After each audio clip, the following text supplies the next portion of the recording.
Hey guys, Liz here, and I'm very excited because today is Friday, which means we have another nail audit to do today. I'm very excited about the submission from Celeste. This is such a great question. I know a lot of you have probably come across this when using different nail products. And I also wanted to start by letting you know that I'm going through these nail audit requests in the order that they were received. Celeste actually had a submission way back when we started Nail Audit, and she submitted another one. So I thought I would go through this request as well. If you'd like to submit more than one nail audit request, you absolutely are welcome. I'm managing it basically as they come. However, if I get to the point where I feel like a lot of people are missing out, or I need to make sure everybody gets a chance to get their nail audit answered, I will definitely shift that methodology. But for now, feel free to submit as many nail audits as you want. I'm really enjoying seeing all of these different questions. If you're curious about how to submit your own nail audit request, all you have to do is go to thenailaudit.com, upload a video and or photo for me to help support the issue and give me something to look at. Be very detailed with your description, including products used, what the issue is, blah, blah, blah, all that good stuff. The more detailed, the better, because it's going to allow me to make a very, very detailed video for you and for everybody here on the Nail Hub TV.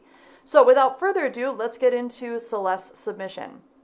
Celeste sent this to me. She said, I previously submitted a different inquiry, but I have another. The top coat is separating in different areas of the nail. I use the same brand top coat as the gel polish color. It's only the Kiara Sky No Wipe top coat that does this. I applied the top coat to the gel polish without wiping the tacky layer, and I tried also wiping the tacky layer, and both result in the same separating of the top coat. So let's take a couple looks at these pictures. So you can see in this picture that Celeste submitted, great gel polish application, very beautifully applied. However, what sucks about this is that after applying that top coat on such a beautiful color, we have this pitting happening. So pitting is what I use to refer to this kind of issue where you've got holes in the top coat. This can actually happen with any layer of gel. It can happen with base coat, color, top coat, anything. But it mainly happens with products that we apply in thin layers. So you're not going to see it as often with a builder gel or something like that. But yes, this pitting is super annoying. And it's frustrating because then we have to clean the nails, buff the nails, and then try and reapply gel polish. And the fact that Celeste tried wiping down the gel polish and getting rid of that inhibition layer and then still having that problem tells me that even if you were to buff these nails and reapply top coat, you might still get that problem. So let's talk about why this might be happening and how frustrating this is, and what these pictures kind of show me. Okay, so first off, one of the biggest things that stands out to me about these pictures is this picture right here. So yes, pitting is super annoying because it ruins that glossy finish.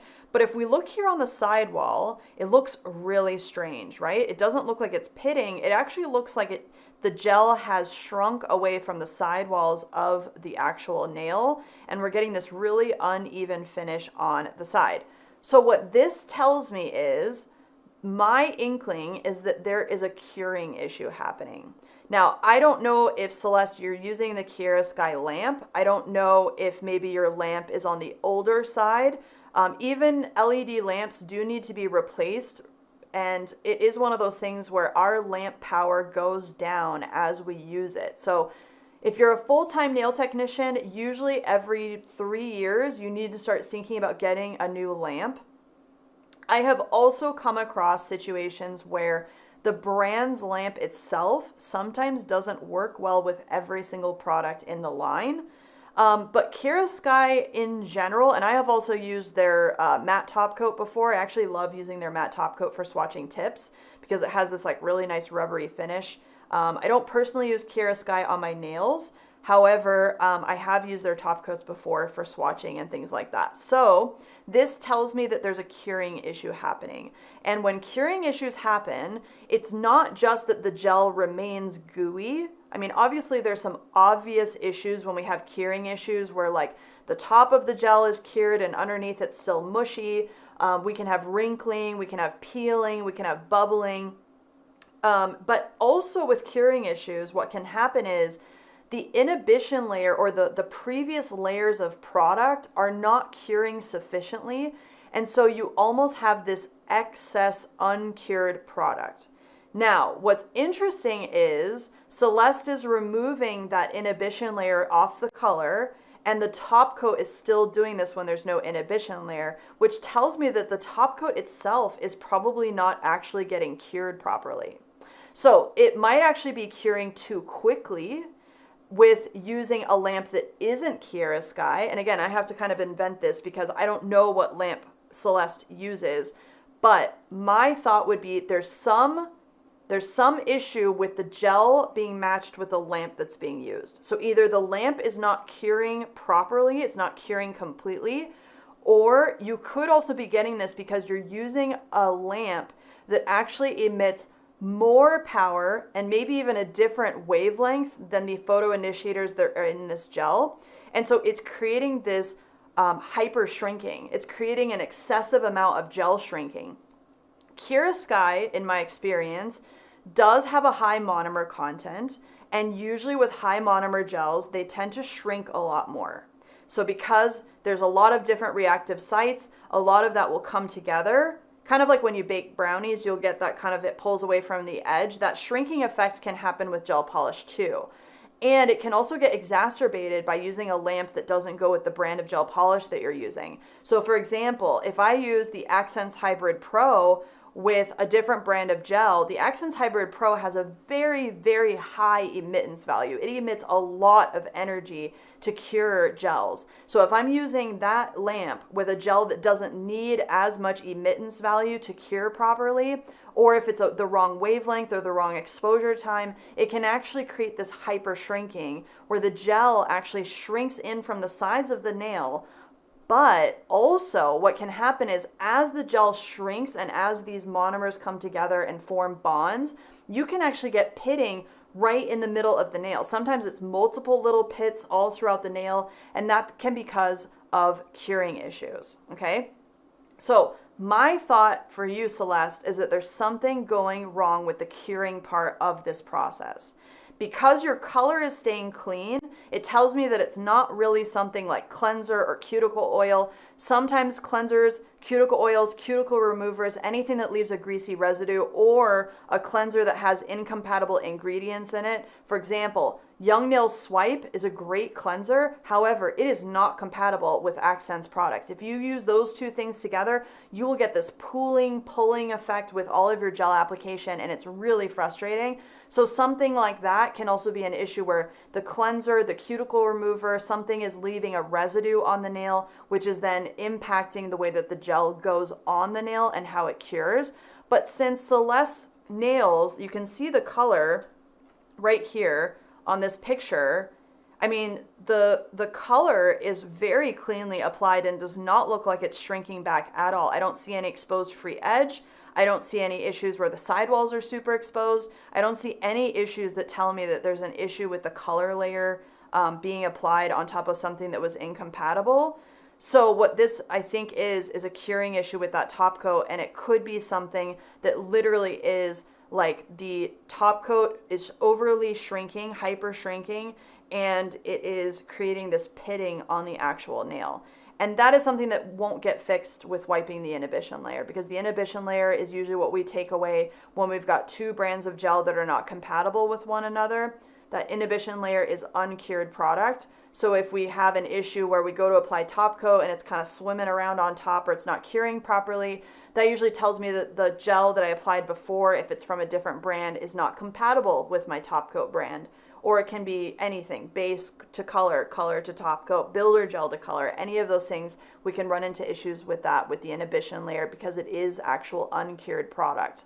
But when we remove the inhibition layer and we're still having an issue with curing, it tells me that there's something wrong with the actual way that the gel is curing. Now, one last thought that I don't think is really the case for Celeste, but I wanted to bring this up because this is also something that I've seen before. So in this picture, the reason why I don't think this is the case with Celeste is I can see that there's a nice even coating of top coat. So it doesn't look like it's being applied in a paper thin layer. But what can also happen is even if you're using the same brand of gel and the same lamp and everything is hunky-dory, what can happen is if you apply your gel too thinly, especially with high monomer content gels. If you apply your gel too thinly, the gel again will be shrinking. And even though there's no incompatibility issues or anything like that, if something is too thin and it starts to shrink, it will actually also pull away and pit and do those kinds of things. So make sure that you've got that nice medium thickness of coating. Again, it depends on the brand. Sometimes we have issues with colors curing properly when we do them a little bit too thick. But with your base layers, with your top coat, I always like to kind of do my application and then float just a little bit more product over the top so that there's enough product on the nail for it to shrink a little bit and not create that pitting, that Swiss cheese effect that we can see sometimes, okay? That used to happen a lot more also with like traditional gels that I used to use back in the day. A lot of things have evolved since then, but one of the examples I can remember from when I first started doing nails was Cal Gel. Cal Gel, I actually used to love Cal Gel. It was just a great flexible product. It was UV only back then, and it did yellow really, really badly. However, it just had a nice texture on the nail. It lasted for a really long time. And Cal Gel was one of those brands that really got me. When I first started, I really loved Japanese products, and I just really got into that from the beginning.